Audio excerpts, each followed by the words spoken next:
On the banks of the Danube in southeastern Germany lies a region where time seems to have stood still, yet where the ambitions of the past still rise high above the horizon. With monumental structures from centuries ago and a city where the Romans left their first footprints, it still breathes as a living monument to this day. In later centuries, remarkable landmarks also emerged throughout the surrounding area. From the many medieval castles to the impressive circular Befreiungshalle in Kelheim and the iconic Walhalla, a Bavarian tribute to classical antiquity overlooking the Danube Valley. This part of Bavaria is filled with monumental architecture, hidden history, and mythical landscapes. Welcome to Regensburg.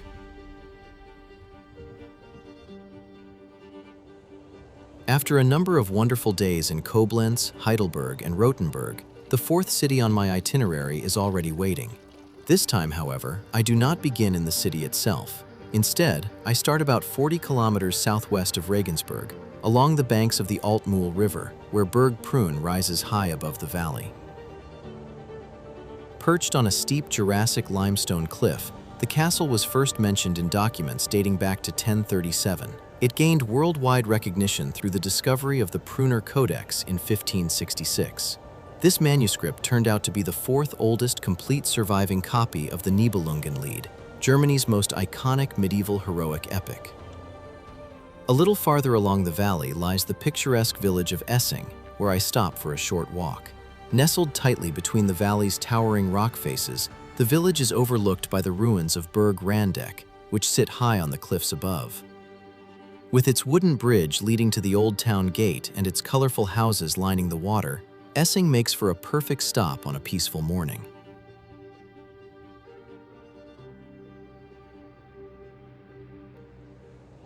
After this quiet start to the day, it is time to head for higher ground near the town of Kelheim. Atop the Mikkelsberg stands one of King Ludwig I of Bavaria's most ambitious monuments, the Befreiungshalle. I arrive shortly after opening time, and the closer I get to the gleaming white structure, the more immense it becomes. The monument commemorates a pivotal chapter in German history and is filled with symbolism. It was built to celebrate the victory over Napoleon during the Wars of Liberation between 1813 and 1815. The exterior is surrounded by 18 colossal statues of victory, representing the various German tribes and regions, including Bavaria, Prussia, Franconia, and Saxony. Passing through the enormous bronze doors and stepping inside for the first time is a breathtaking experience. The vast, domed hall rises to a height of 45 meters. Around the interior stands a circle of 34 marble goddesses of victory, each holding hands with the next. Together, they symbolize the 34 states that formed the German Confederation at the time. Between them are 17 bronze shields commemorating specific battles fought during the wars against Napoleon. One particularly fascinating detail is that these shields were cast from French cannons captured during the conflict.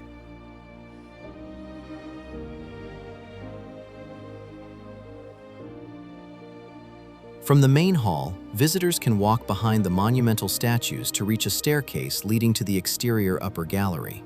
Walking among the massive columns provides magnificent views of both the monument itself and the surrounding landscape. From here, the city can be seen clearly, along with the confluence of the Altmühl and Danube rivers. Back inside, the upper gallery offers an entirely different perspective of the hall below, making the visit even more memorable. Looking up into the dome, I notice the names of numerous cities inscribed around its interior, including a few that catch me by surprise. As a Dutch visitor, I certainly did not expect to find Dutch cities such as Hertogenbosch and Arnhem honored here. Yet these cities played such an important role in Napoleon's downfall that King Ludwig granted them a permanent place within this monumental hall. From above, the inscription on the marble floor is also clearly visible, perfectly capturing the purpose of the monument. May the Germans never forget what made the struggle for liberation necessary and by what means they achieved victory.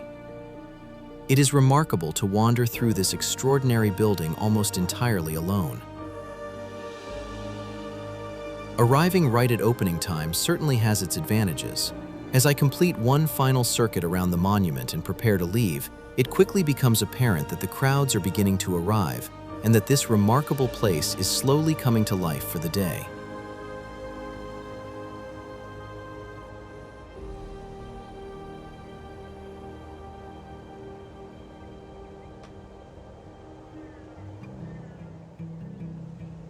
Leaving this remarkable monument behind, I continue along the Danube toward the city, making one more stop first at the Walhalla. Like the Befreiungshalle, this enormous structure was commissioned by King Ludwig I of Bavaria and built in a classical Greek style. Its name, however, comes from Norse and Germanic mythology. Walhalla was the heavenly hall where the god Odin welcomed fallen heroes and warriors after their deaths. Ludwig's goal was to create a hall of honor dedicated to the most important German-speaking figures in history. As a result, the interior is filled with busts of notable individuals. These are not limited to kings and military leaders. Scientists, writers, poets, and composers are equally represented. The monument was intended to serve as a source of national pride during a period when Germany was still divided into numerous independent kingdoms and states.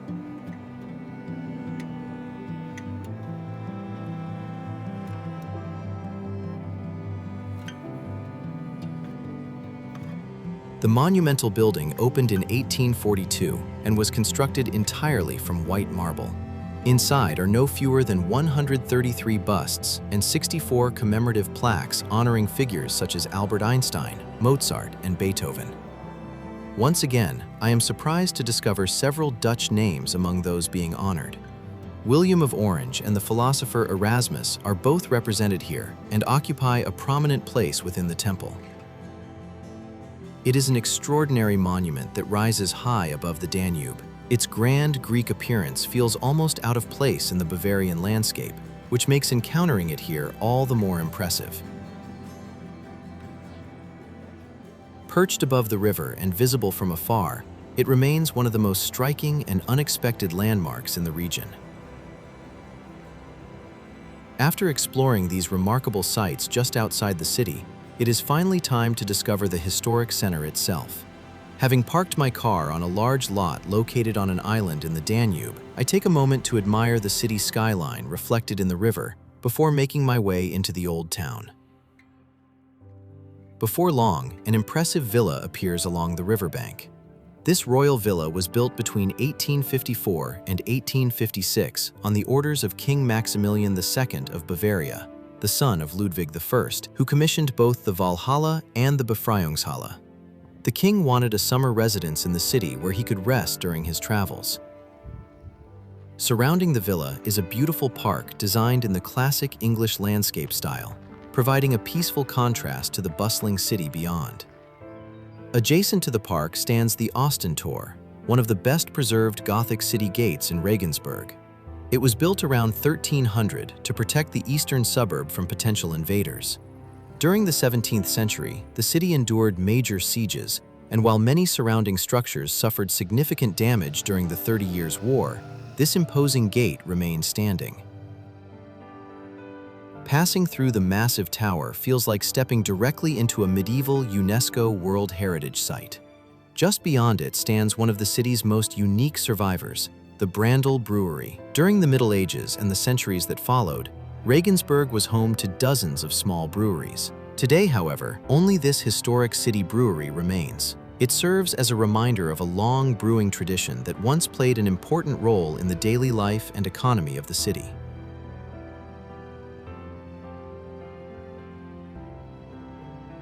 A few streets farther on, I step inside the Historical Museum of Regensburg. The museum is housed in a former Franciscan monastery dating back to the 13th century. Walking through both the museum and the old monastery itself is a fascinating experience, offering a deeper understanding of the city's long and eventful history. Regensburg began as a Roman frontier settlement around the year 79 AD. Initially, it consisted of a small wooden fort, but after fierce conflicts with Germanic tribes, the Romans constructed a massive stone fortress to secure the frontier. Remains of this Roman past can still be found throughout the city today. Following the collapse of the Roman Empire, the settlement remained inhabited and continued to grow in importance. From the 6th century onward, it became one of the principal centers of Bavaria. Centuries later, between the 17th and 19th centuries, Regensburg evolved into a major political hub within the Holy Roman Empire.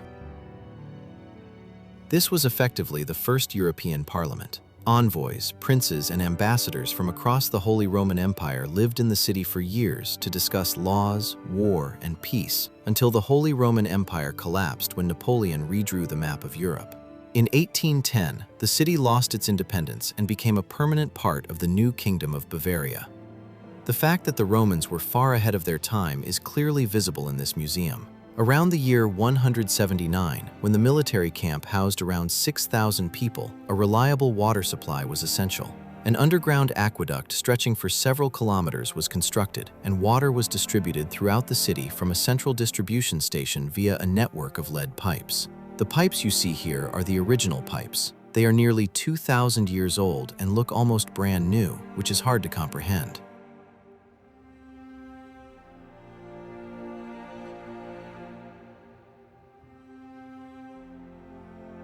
At the end of the museum route, you enter the church, which was also built in the 13th century as part of the monastery. Because the friars lived in poverty, the church was not allowed to have any grandeur or lavish decoration, resulting in this rather austere church with a collection of historic stone monuments along the sides.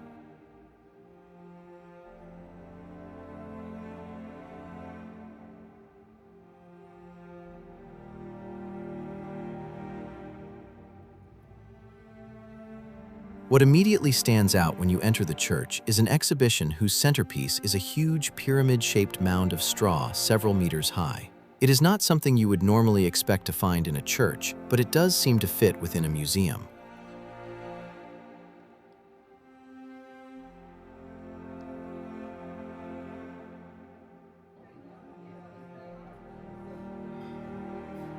After a short stop in the monastery garden, I leave this place and continue through the city. Before long, I come across another church building, which I quietly enter through a small passageway. From the side, I enter a small chapel that is much more decorated than the one I had just visited. And when you step into the Basilica of the Nativity of Our Lady Regensburg, you can hardly believe what you are seeing. A white church completely covered in gilding and paintings. This oldest Catholic church in Bavaria is one of the most over-the-top Baroque masterpieces you will ever see. The medieval structure was completely transformed in the 18th century into this exuberant Rococo style that leaves you momentarily speechless.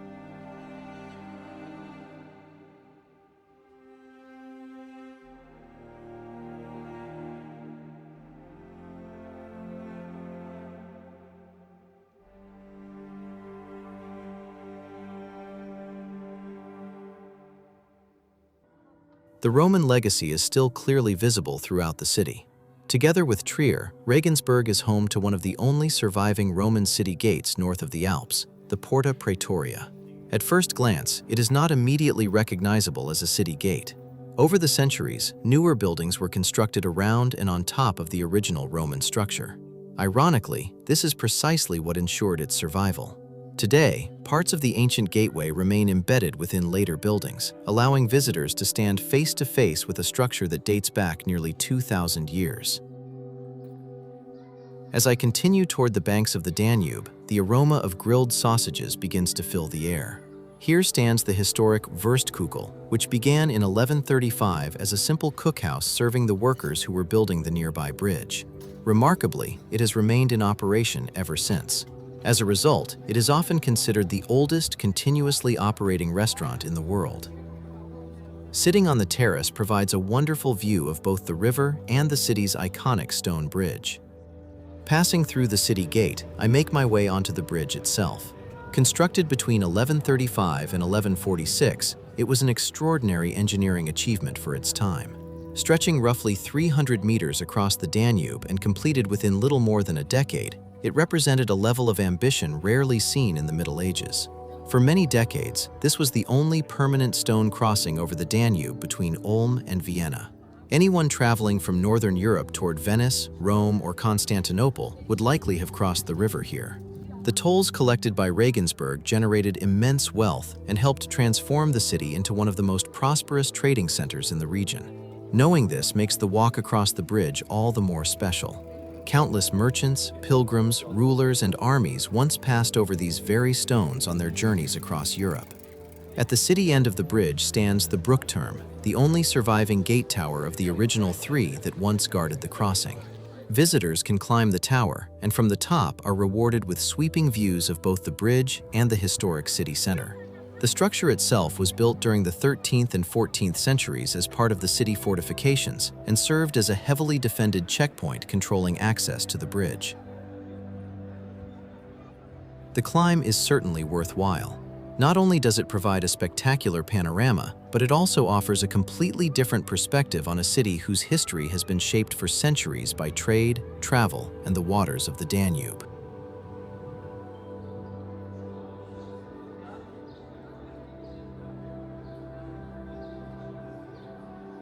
I continue through the city center, passing the Goliath House from 1260 with its beautiful paintings on the exterior wall, and walking through the narrow streets and squares. What stands out in this city are the towers you see along the streets. These are not church towers or defensive towers, but residential towers. In the 12th to 14th centuries, there was a struggle between the wealthy families in the city. Whoever had the tallest tower also had the most power. Today, around 20 remain in the city, some of them very tall, including the Goldener Turm with a height of 50 meters and the Baumberger Turm with about 7 floors. Via Neupfarrplatz, where the Neupfarrkirche is also located, I descend to the southern part of the city center. Here, you can still find ancient Roman structures at the edge of the center, which clearly reflect the city's history.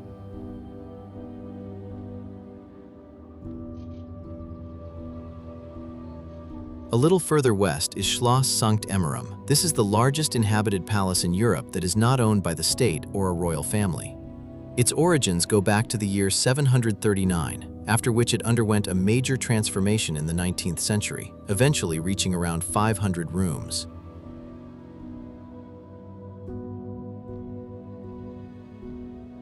Part of the palace is the Basilica of St. Emmeram, where I enter another enormous Baroque explosion of gold and beautiful paintings. The church originated in the 8th century above the tomb of Saint Bishop Emmeram of Regensburg. This church has enormous historical significance because descendants of Charlemagne are buried there. In the 18th century, the church received its current appearance when a famous Bavarian artist transformed it into a Baroque masterpiece.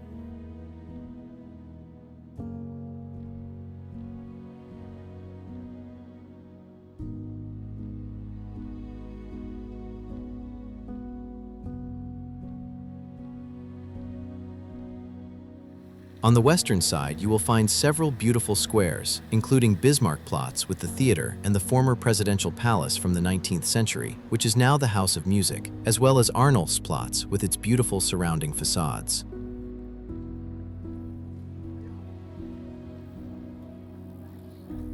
One of the oldest and most beautiful squares in the city is Heideplatz. Since the Middle Ages, this square has been the beating heart of social life in Regensburg. Palaces and inns were built around it, and in 1393, a huge nightly tournament was held on the square. Hundreds of noblemen traveled to the city, and the bravest knights competed against one another. Through the narrow streets, I continue to one more impressive building that I still want to visit, the Dom St. Peter. Although the building is partly under scaffolding, the Gothic architecture is still clearly visible. Construction of this cathedral began in 1273, after the Romanesque church on this site was destroyed by severe city fires. The builders chose what was, at the time, a highly modern French High Gothic style, making it the only one of its kind east of the Rhine. In 1520, construction was halted when the money ran out. Only in the 19th century did the Bavarian king order the cathedral to finally be completed after more than 350 years. The two spires, each 105 meters high, were only completed in 1872.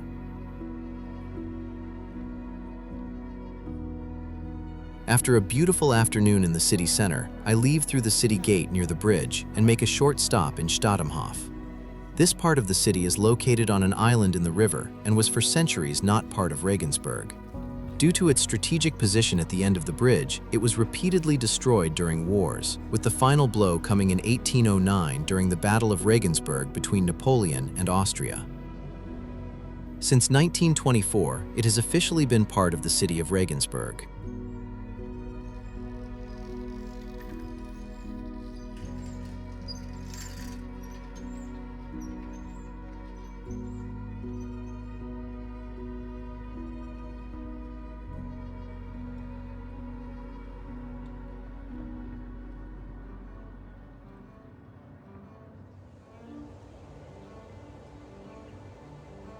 The sun is now sinking toward the horizon, a perfect moment to leave the city and visit one more location in the area in the evening. About 20 kilometers to the north lies the picturesque village of Kallmünz. It is built between the river and steep rock faces, which is why it is also known as a historic artist's village. At the top of the cliffs lies the ruin of an old castle, which can be reached by a climb. Along the way, as you make the steep ascent, you are rewarded with beautiful views over the village. Once at the top, you can freely enter the ruins and walk across the grounds of this former castle.